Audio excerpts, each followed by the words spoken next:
into categories such as functionality, handling, aesthetics, etc.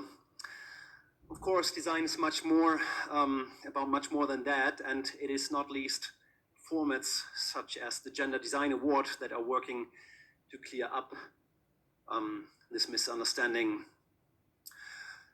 One of the central questions to be asked in design and also to be answered by design is how social coexistence can function better and what role design plays in this. How can social conditions be reflected, and how can we enter into a discourse about that?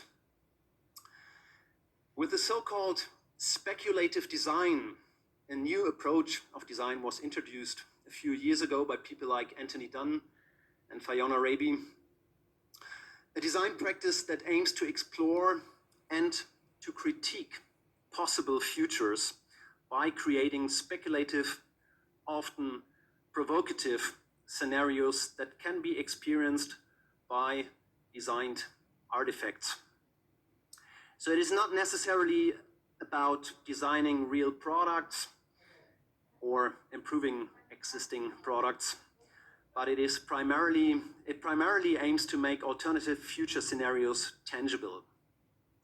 It is a design practice that asks questions, that challenges us and stimulates us to think about possible effects, for instance, of new technologies, social developments, or political decisions.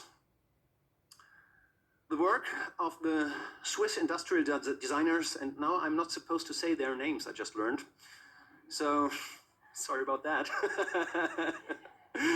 does exactly that. In their joint bachelor thesis, they designed a series of self-defense wearables, smart clothing, with the fictional brand called React, thus creating a scenario that subtly confronts us with prevailing social conditions and, at the same time, with the potential effects of technological progress.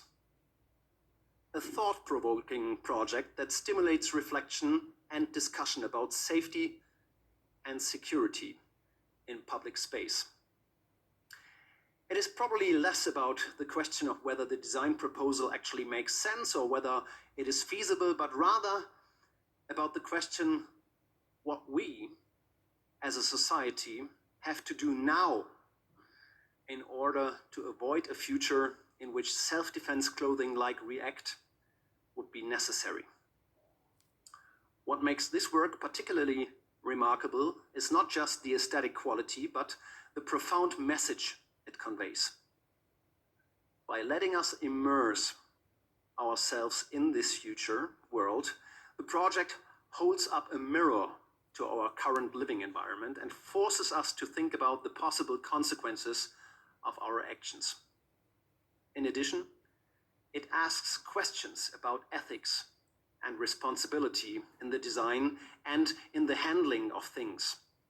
Questions about privacy, questions about the right to self-determinations, questions about social interaction.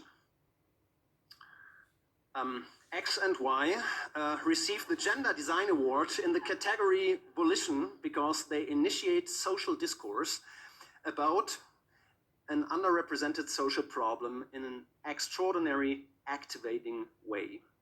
They combine design vision with social relevance and open up a space for us in which we can jointly discuss and think about possible futures.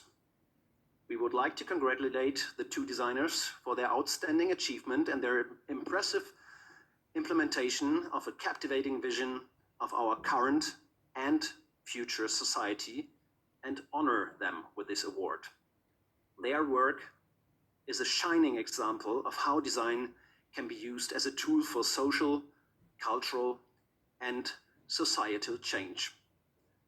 On behalf of the jury, I would like to express my deep respect for this and congratulate Ava Toyloy and Eileen Good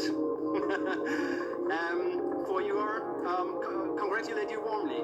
Your work not only pushes the boundaries of speculative design, but also makes a valuable contribution conscious and thoughtful society. Thank you very much.